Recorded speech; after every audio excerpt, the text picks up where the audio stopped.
Hi everybody, today we are going to make chicken empanadas. Here's some of the stuff you need. A lot of the stuff I use is Goya, just because I like the flavor, it's really authentic to me. But do your own thing, find the flavor that you like. This is a very basic recipe, but it's really good, and I've had a lot of compliments. A lot of people want to know how to make it, so here you go. First we're going to do some nice boneless, skinless chicken breast. Some onion. We have Goya requeto with cilantro, really good. Sofrito, adobo, sazon. We have the empanada shells. I like Lefay. Goya's really good too, but 9 times out of 10 they're sold out around here, so I go with Lefay. I like fresh garlic, but we're going to go with garlic in pure olive oil. If you get it, do not get it in water. Water dilutes the flavor of the garlic. Olive oil holds it and helps spread it out. You can go fresh tomatoes. Today I'm going to use some diced tomatoes. They're just easier. Wait a minute. This doesn't go in empanadas. This is to have while you're making empanadas. Alright. Well, I'm going to get ready here. I'll be right back with you. Alright, here we go. Now, remember, this is a very basic recipe. This will turn out really good if you follow my directions exactly. It's fine. I encourage you to go by taste. You'll notice in the video that I do very little measuring. The reason for this is because I've made these for so long. I know exactly how I want them to taste, how that flavor comes out to me. So I want you to strive to do that for yourself. Make everything your own. Recipes are a wonderful thing, but when you do it yourself and you change the flavors, add something, take something away, it always makes it better. Alright, so what we're going to do first is we're going to start with some nice boneless, skinless chicken breast. We're going to cut these up and we're going to start sauteing them so that they fall apart. We want these to be able to fork apart so they're nice and shredded when we get them in our empanadas. Alright, so we're going to slice these up so they cook a little faster. Have a good blade, have a good knife. This is always a good thing. You don't want to fight with your meat. Sorry about the pun. But you want to be able to get your stuff done and get it done quick. So we're going to chop this up. When I start cooking this, I'm going to go ahead and throw in my diced tomatoes. Like I said, you can use fresh if you like. I usually like to. I just didn't have any on hand. So we're going to use the diced tomatoes. We're going to put that whole can in there. Now something else I like to use, the Goya sofrito comes in 2 kinds. Here where I'm at, you might have a million different kinds where you're at. It just depends on what city you live in. This is a frozen sofrito. It's fresher. I like the flavor of this better. This is freezer sofrito. So it has, to me, it has a much better flavor. They also have a sofrito like this in a jar. It's orange. You usually can't miss it because those two usually sit right next to each other in the grocery aisle. So I'm going to add, we're going to go like 3, you know what, let's go 4 tablespoons of sofrito. And then get our garlic. I love garlic. It's just one of those things that, knock you out. Now the thing you need to remember, you don't have to use fresh garlic or garlic like this. You can use powdered garlic, anything like that. Use garlic, not garlic salt or anything like that. Depending on the spices that you use, you can make it too salty.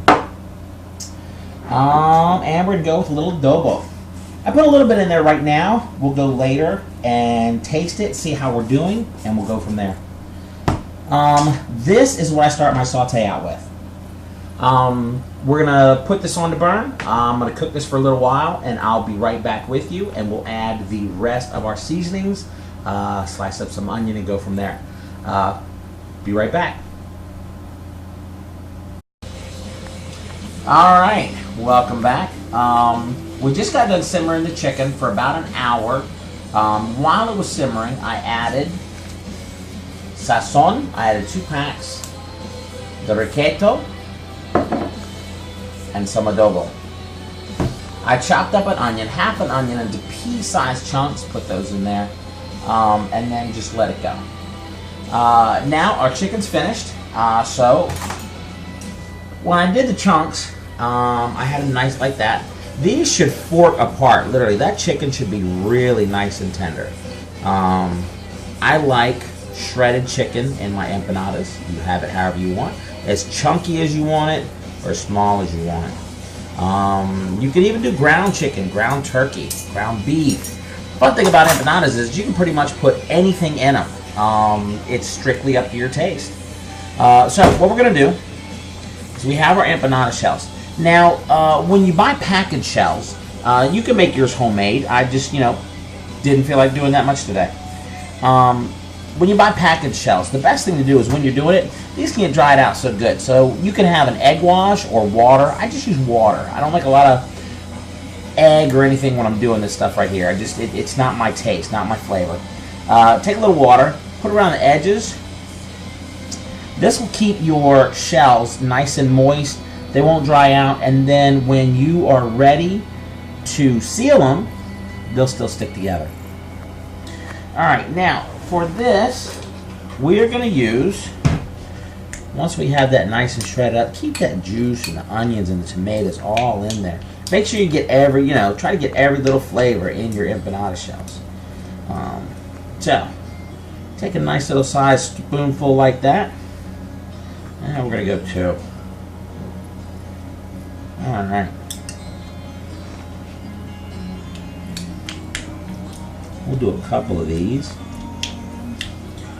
Now, like I said, empanadas are so easy and they're so versatile that you can do it so many different ways. And put it, like I said, always make your recipes to taste. Put what you like in there. Now for me,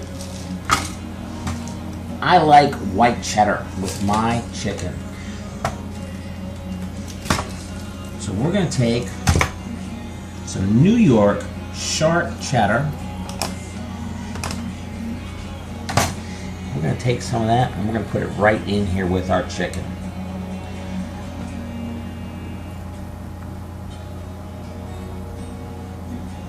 Mix that up a little bit.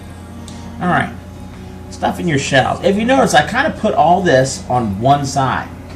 If you see, I leave a fingers right there. See that? That's your connection piece. So that way you fold that bad boy over. Kind of push down a little bit.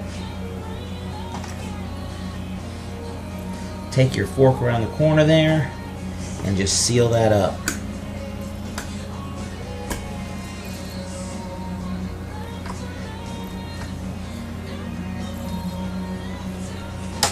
Now, I usually pat mine down because I deep fry mine.